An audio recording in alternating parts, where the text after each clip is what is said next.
Hello, and welcome to the Day 4 webinar, Positive Behavior Support Strategies. My name is Stephanie Benson.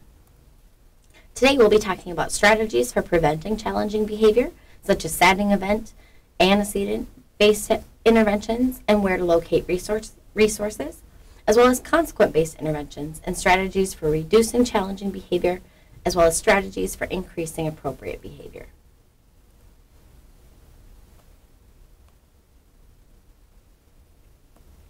So the universal stage is for all people, and each subsequent tier builds upon the one that comes before it, so that all people get the universal level interventions and changes, such as having predictable and proactive settings. Then if we do not see improvement in the challenging behavior or target behavior, or we do not see as much improvement as we would like to see in the individual, then we might have that individual receive secondary stage interventions, as well as continuing with that predictable and proactive setting. Now, in addition, that person may receive additional support such as key social skills, navigating friendships or roommates. That might include simple interventions that could be taught to a group of individuals. So your organization may have identified that more than one person who could benefit from this kind of intervention. Then, if after implementing those interventions at the secondary stage, we still do not see the improvements in the target behavior, we move to the tertiary stage, which may involve a functional assessment and an individualized PBS plan. So an example of a Tier 1 intervention, we are looking at our incident report data, and we see that a particular employment site suggests that 44% of challenging behaviors occur in the break room area outside the building. So, and a possible intervention might be increasing the staffing around that break room and outside building, paired with a system of reinforcing appropriate behaviors. So your matrix, we're all well familiar with our matrix at this point, but you need to know that your matrix is more than just some tool that we have you fill out. Your matrix is a tool for identifying the skill that may be important to or important for the individual. It also helps you to begin to understand what that individual being supported might find to be important. And these categories can help us identify areas for staff development. This is a Tier 2 intervention that it might be good to teach at least a group of 2 or 3 individuals, perhaps more throughout your organization if you look carefully. So for example, John, Pete, and Eduardo sometimes get into large arguments that have so far not yet escalated into aggression. These arguments have focused on disagreements around the television show that they share. So what we might do is have some small group intervention, so a tutoring session, to help introduce a TV schedule that's housed next to the television. Some example Tier 3 interventions, we might look at those setting event and antecedents and modify or eliminate as many as we can. We might implement within or across task schedules, or we might change our interactional styles when delivering instructions. We might also look at what alternative skills that we could teach. So it might be that we teach some self-monitoring skills or some skills in self-regulation. Or it might be that we teach an alternative skill that is equivalent to and potentially more efficient than that challenging behavior. On the consequent side, we might provide reinforcement for appropriate behavior. We'll talk about differential reinforcement strategies and non-contingent reinforcement. So now we're going to talk more closely and in depth about promoting pro-social behavior and preventing challenging behavior, specifically with setting event interventions. Now you may remember this behavior pathway from our last webinar. The slow trigger to behavior is a setting event. It's the things that set the occasion for the behavior to occur. And so we want to look at ways that we can modify or eliminate these setting events. So just as a reminder, our types of setting events might be physiological, cognitive and emotional, they might be physical, they might be a social activity, it might also be some mental health symptoms that we're experiencing. So here's some example interventions for each type of setting event. So if it's a physiological, maybe we're experiencing pain or discomfort from an illness or a medication. So we might go to our doctor and see about changing that medication. If it has to do with the physical environment, we might wear something like noise-canceling headphones when we're in environments like a monster truck rally or a baseball game. It might be that there's too much light and we put sunglasses on. It doesn't always have to be an oversensitivity to something. It could be something as simple as, stepping outside and there's bright sunlight, so I put sunglasses on. Some other example setting event interventions. We always want to look at ways that we can minimize or eliminate the setting event. We might design interventions that are implemented when those setting events may be present. We'll try to neutralize that setting event, so that has to do with minimizing or eliminating. We might add prompts for more appropriate or desirable behavior and offer free assistance to help lessen that aversiveness. So if we know that there's going to be a situation that's more challenging in nature, we might offer some assistance so that we can avoid engaging in that challenging behavior and then slowly remove that assistance over time. And then you might offer an alternative reinforcer. So antecedent interventions for preventing challenging behavior. So next we're going to look at these antecedents, so those fast triggers, the events that immediately precede the occurrence of the target behavior. So here are some examples of what antecedents might look like, but it can be anything that happens immediately before that challenging behavior occurs. The key when we're talking about antecedent interventions is to focus on prevention. We want to change that trigger or change that antecedent in some way. So if it's, that somebody is given a directive that they're, given in an unpleasant manner, then maybe we change that in interactional style. We want to come up with ways to make the behavior irrelevant and address the function ahead of time. So if the behavior is maintained by attention, then we might want to give small doses of attention before that task is coming up that we know that they're going to engage in behavior to get attention from. Some more example of antecedent interventions at the Tier 1 level or at the universal strategy level. You could use, this is by no means an exhaustive list of Tier 1 interventions. Preferred items as distractors can be a great way to intervene at the universal level. One example would be providing someone we support with an object to manipulate or play with, or maybe something to read while they wait for the doctor's office. I mean, this is something that I do when I'm going to the doctor's office. I pull out my phone and read something, or I bring a book along, and I use that as a way to distract myself from the long wait time. It might also be a great way to distract from a current thing that's going on, so like wearing headphones to listen to music while getting your teeth worked on, something that I know most dentist offices offer. You could also use choice. Choice is a very empowering tool. I don't think we think enough about how many times a day we're just giving instructions to the individuals that we support, and how many times that we could change those instructions to an option of a choice that they could be making, that's making a meaningful difference in their life. We're going to talk a little bit more about each one of these as we go through the slides. At the Tier 2 intervention level, there's behavior contracts.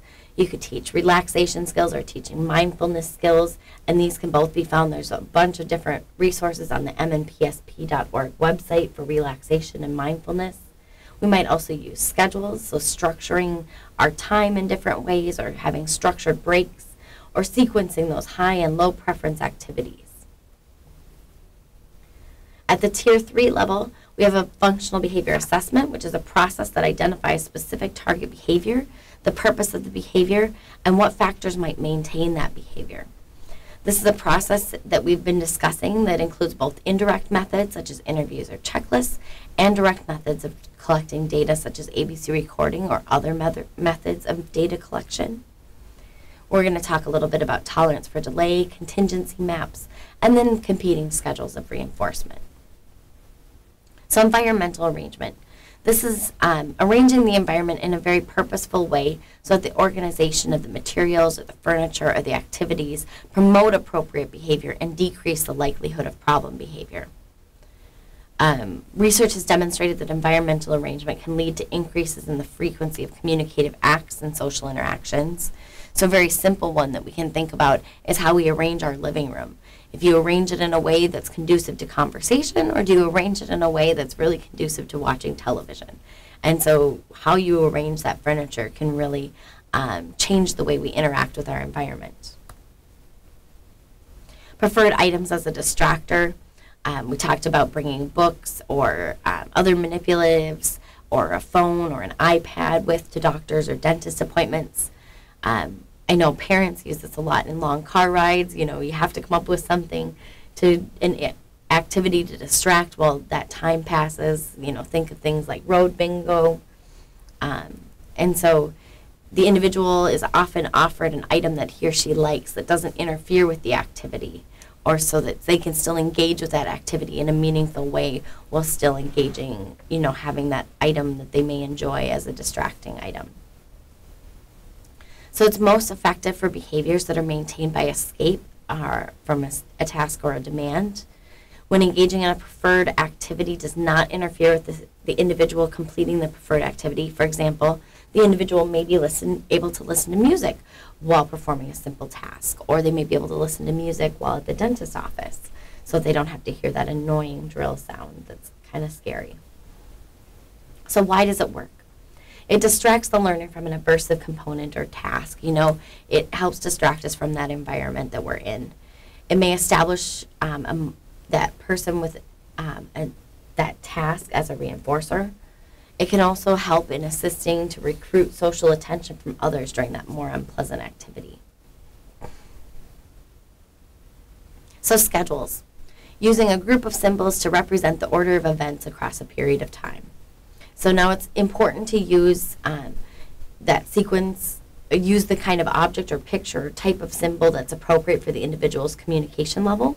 If the individual can understand written expression, then you should write out their schedule for them in words. If they need pictures to communicate, then maybe it's best to use pictures or real-life photographs to use that. It may even be objects that the individual uses on their schedule board. And it's implemented during transitions between environments or activities for many individuals. It works because it helps enhance that predictability. It provides choices for individuals, so you could provide options of which activity they want to engage in next and gives them some control. It also provides that learner or individual with some attention. Predictability can be so important for the individuals that we support, because some days they just don't even know what's going to be happening. How would you feel if you didn't know who is coming on shift next, or when things change, or who you're going to be supported by? But instead, you know, talking to the individual and having them be a part of their day. Another idea is sequencing those high and low preference activities within a schedule. So you can arrange the schedule. So for instance, if someone really likes to watch Judge Judy and dislikes vacuuming the living room, you could schedule chores before Judge Judy comes on television, so that essentially you've built in a reinforcer. And that individual now wants to get the living room vacuumed in order to get to the next thing, which is Judge Judy on their schedule. So events can have they can be based in different ways. So by event, by time, or you can incorporate choice. The schedule can be based on events in the day. For instance, if you're going to the gas station and then Target, and then we're going to eat lunch at Arby's, and then finally we're going to get grocery stores for the house at the grocery store. But there's no specific time tied to those activities. But you know that one event will occur after the other. So this is an example of an event-based. Now, a time-based schedule might be something like our Google Calendar, where we actually schedule in, you know, I have a meeting at 9 o'clock, and then I'm going to lunch at 11, and then I have a training from 12 to 3. And that's an example of a time-based schedule. And where we might incorporate choice is where we're able to. So it might be on the weekends we're able to offer, you know, when we go on community events versus on other times of doing our chores. So schedules that occur within or across activities as well. So there's across activities like a daily schedule like we've been talking about, but there's also a within activity schedule. So things like picture recipes, or, I make a list for my shopping trip. That's kind of a within schedule, within that opportunity of shopping. I'm writing a list. I need apples and grapes and pasta and spaghetti sauce and hamburger, and so on and so forth. Tolerance for delay and reinforcement is a great tool to use to teach waiting, or how to remain engaged in a task or activity and wait for longer and longer periods of time before getting that desired object or activity. Because oftentimes individuals with disabilities have a difficulty accepting that delayed reinforcement or delays in accessing preferred items. So for example, during her work, Margaret starts to complain that she wants to leave, and the job coach says, 2 minutes and we'll take a break. Then contingent, or when no other challenging behavior has occurred, we continued engagement for the next 2 minutes, then she gets to take her break. So this time, that 2 minutes, would slowly be increased until she can wait greater and greater amounts of time between asking for a break and receiving a break, and ideally fading the time until she can wait until that naturally occurring scheduled break for her shift happens. Consequent-based interventions. So these are strategies first for increasing appropriate behavior. So when delivering reinforcement should always be contingent. So that means on the occurrence of behavior, it should be immediate. So as soon after that behavior, that new behavior that we want to provide reinforcement, especially when that behavior is first being acquired. And it should be competing. So, for example, there are many reinforcers in the world, so it needs to compete against all the other things that this individual could have access to at that time. There are two different types of reinforcement. So there's primary reinforcement and secondary reinforcement. Primary reinforcers are those things that are biological, so food, drink, water, sleep, air. While secondary reinforcers are those things that might not have value in and of themselves, but instead are conditioned or gain value through their association and experience. So most reinforcers that we encounter are actually secondary reinforcers. And I think about money as being one of the best examples of a secondary reinforcer. If you think about it, this green piece of paper with an old dead president on it doesn't really mean much in and of itself. But as a society, we've decided that the number in the corner of this green paper, it denotes an amount of money that it's worth, and we've all agreed to this, and so that's what gives money its power. When it comes to primary reinforcers, these are stimuli with biological importance, such as food or sleep or shelter or other sensory stimulation. Deprivation is a state during which the individual is deprived of the item. It creates a need for the item. So, for example, if I just ate chocolate cake, or if I haven't had chocolate cake for, a month, I'm going to be really motivated to do something to get some chocolate cake because I really like chocolate cake. But if I've just had cake last night, I'm less likely, or I'm satiated on having chocolate cake, and I'm less likely to engage in something to earn or to get chocolate cake. So what to do? If the individual selects the reinforcer, they're more likely to want that reinforcer. Have a particular reinforcer paired with a particular task. When satiation does occur, which is going to happen, you just want to switch to a new reinforcer. So having a list of options that you could use for reinforcing that individual is always a good idea. You might shorten the instructional session as you start to see satiation occur. You might decrease the size of the pieces, or use multiple reinforcers, including natural ones. So those secondary reinforcers, those things that don't have biological importance, their value has been learned or conditioned, and it should eventually replace those primary reinforcers. So we're always looking to move things to tangible or privileges, some activities, or social reinforcers. One way to condition the value of a secondary reinforcer is by pairing that secondary reinforcer with a primary reinforcer and then fading that reinforcement to just the secondary reinforcer. So for example, you might say good job while giving an M&M, And then slowly over time, you say good job, and maybe you don't give an M&M, and then you say good job, and you do. And you vary when that M&M is going to be presented until you've faded it over time and are not giving that M&M as often as you were in the previous times. Social reinforcers. These are things that are readily available that we have easy access to. So contact like fist bumps, using your proximity, so coming closer or moving further away for appropriate or inappropriate behaviors. Might just be something as simple as smiling, or a privilege such as choosing the dinner menu or saying good job.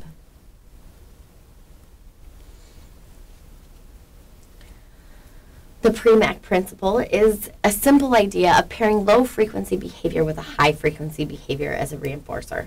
So it's something as simple as saying, if Demetrius likes cooking but hates doing laundry, you say, once you put your laundry in the machine, we can start cooking dinner. So putting that low-frequency behavior, or the thing that they're less likely to accomplish or do, and then having that high-frequency or that preferred activity afterwards. But we can't always do high preference activities right after behavior occurs. So for example, we can't go to the gym at 10 o'clock at night because the gym is closed. So that's one limitation for activity reinforcers. An activity can be all or nothing. Either you earned it or you didn't, unless you use increments of time. So you could say you earned 5 minutes or you've earned 10 minutes. So that's a nice way of going about it so that you have some control. It may cause interruptions in good behavior, and it can be available to individuals regardless of their behavior.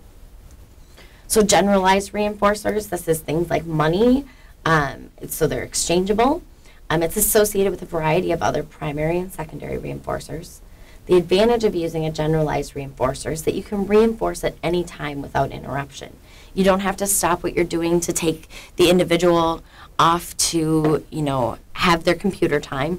Instead, you can give them a token or a ticket or some praise or something to let them know that they could exchange it for that time later on. It helps maintain performance over time, and it's less subject to satiation. I know there's not really an amount of money I'm going to be satiated on. And then it provides that same reinforcement to people with different preferences. So by using those tokens or those tickets, you can allow individuals some options over what kind of reinforcer they earn. So a contract. This includes the behavior that you're concerned with, the conditions under which that behavior should occur, what criteria or criterion that behavior needs to reach in order to receive that reinforcement. And it's just a simple way of putting something systematically into writing where an individual can understand, hey, if I do X, I will get Y. It can help to build that rapport, it can help to build the believability of staff and the trustworthiness of staff. It has to be clear, and you have to be honest. You have to carry it out. And it's always written in positive terms. If I will do, not if you do not, I will do, if you do not do. So consequence-based intervention. So strategies to reduce those challenging behaviors. So we're finally looking at that final piece of the behavior pathway.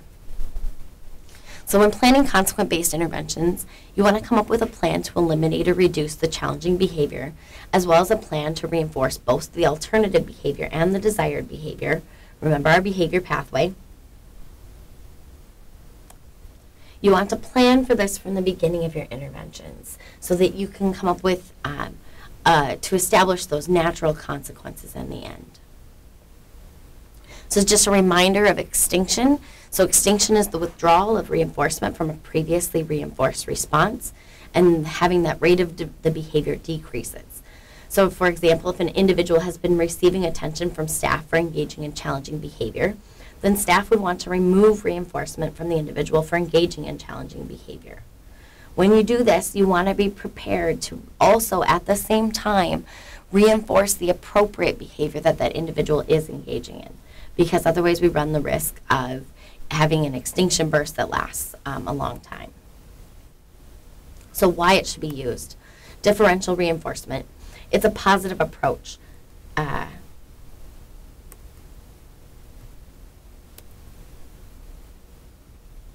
pardon me for a second.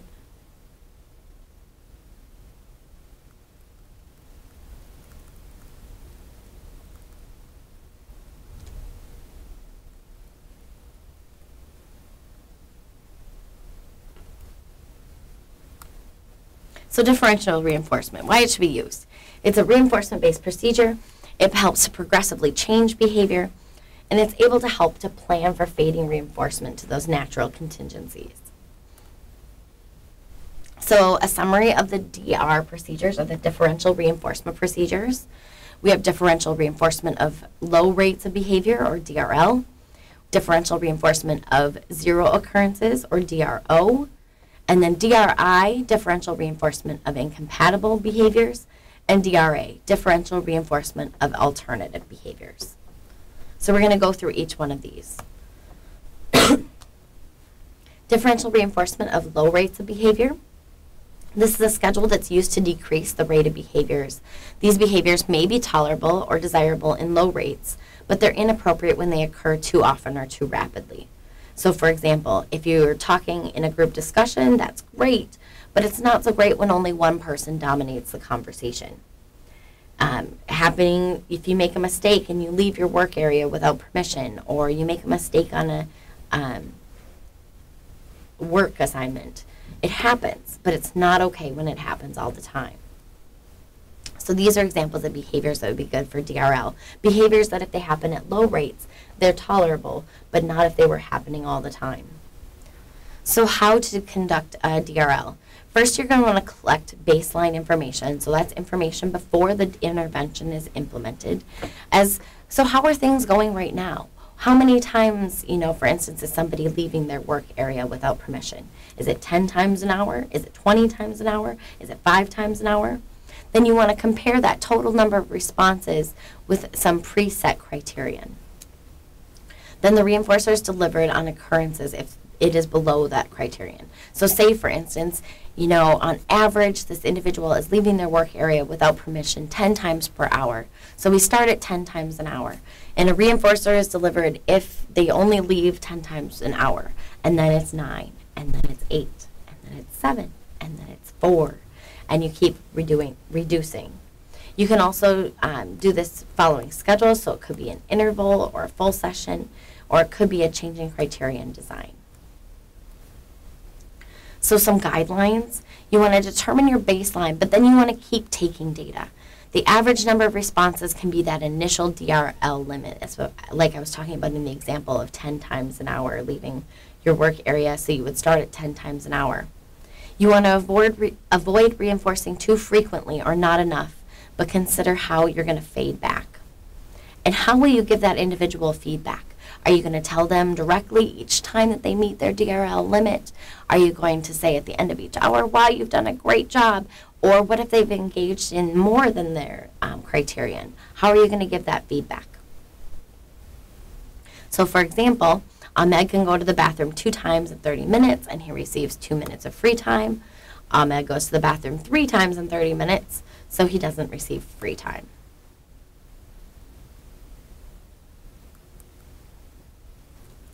Differential reinforcement of alternative behaviors, or DRA. This is where we look at our replacement behavior. So this is a very frequently used DR procedure because we're looking at the replacement behavior. We want to reinforce that alternative behavior so that the inappropriate behavior decreases. Just like with DRL, you're going to conduct a baseline observation. You want to find out where and when that individual attempts the challenging behavior, and you want to ignore it now when you are in. Once you've determined your DRA, what that alternative behavior looks like, you're going to ignore the inappropriate behavior or place it on extinction and give that appropriate alternative behavior reinforcement. This helps when the inappropriate behavior is actually interrupted or redirected. So if they do engage in that challenging behavior, interrupting and redirecting that behavior back to the appropriate behaviors.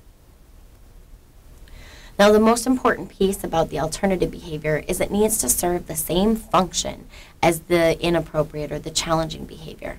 So, for example, if somebody is shouting out to get staff's attention for help during work, you might instead teach them to raise their hand to get attention from staff, to get help during work.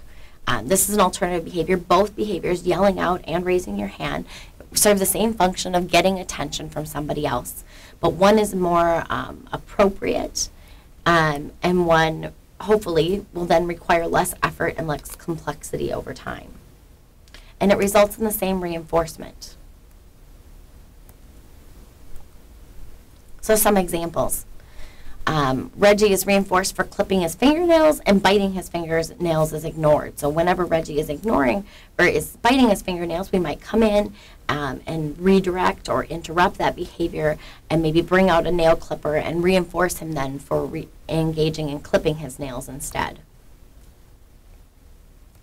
A DRI, or differential reinforcement of incompatible behavior, is very similar to a DRA procedure, only the difference is that the behavior that's targeted for reduction is incompatible topographically, or is very different and can't be performed at the same time as the challenging behavior we're trying to reduce. So, for example, in the yelling out to get staff's attention, instead of yelling, we might instead have them use a normal conversational volume.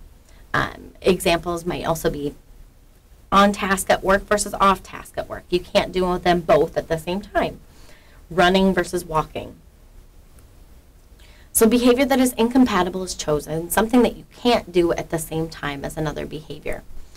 Again, you collect your baseline information. Where are we at right now? How many times is this behavior happening? How many times is the appropriate behavior happening?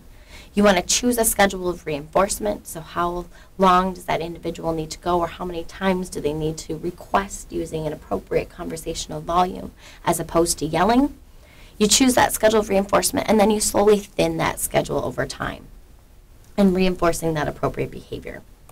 So some examples, you give Adina a mirror to hold so that she doesn't grab or hit staff while they're transferring her to her wheelchair. So you're giving her something to do with her hands that's incompatible. Differential reinforcement of other behaviors, or of zero behaviors. It's a reinforcing stimulus is delivered contingent on the target behaviors not being emitted for a specific period of time. So for instance, for zero occurrences compared to DRL, which is just lower rates. Just like our other DR procedures, we're going to collect baseline information to find out how many times is this behavior occurring right now, and then we have a criteria for intervals. So for how long should they have those zero occurrences? You might start small and then slowly increase over time. So it might be that at the beginning, it's a person who engages, who does not engage in the challenging behavior for 1 minute, receives some kind of reinforcement every minute. That they don't engage in the challenging behavior. And over time, we slowly increase that from 1 minute to 2 minutes to 3 minutes to 10 minutes to 20 minutes and so on and so forth. But you need to decide what will happen if the behavior does occur. Are you going to reset the timer? Are you going to deliver a consequence? Do you ignore it? And what kind of reinforcement will be used? So for some examples, Rhonda receives a token for each 5-minute interval she goes without engaging in verbal aggression. After 5 successful intervals, Rhonda earns 5 minutes of staff attention. Or another example, Jalen receives a chore pass if he does not engage in property destruction for 1 week. Some advantages and disadvantages of DRO. An advantage is that it does rapidly reduce the behavior, but a disadvantage is maybe less discriminable contingency for some individuals, and for some, other behaviors may worsen. So it's that they don't engage in the behavior that you've targeted, but some other behaviors might get reinforced inadvertently. So just reminding us of this nice summary of the DR procedures. There's a handout that's associated with this worksheet. Then we're going to talk about non-contingent reinforcement.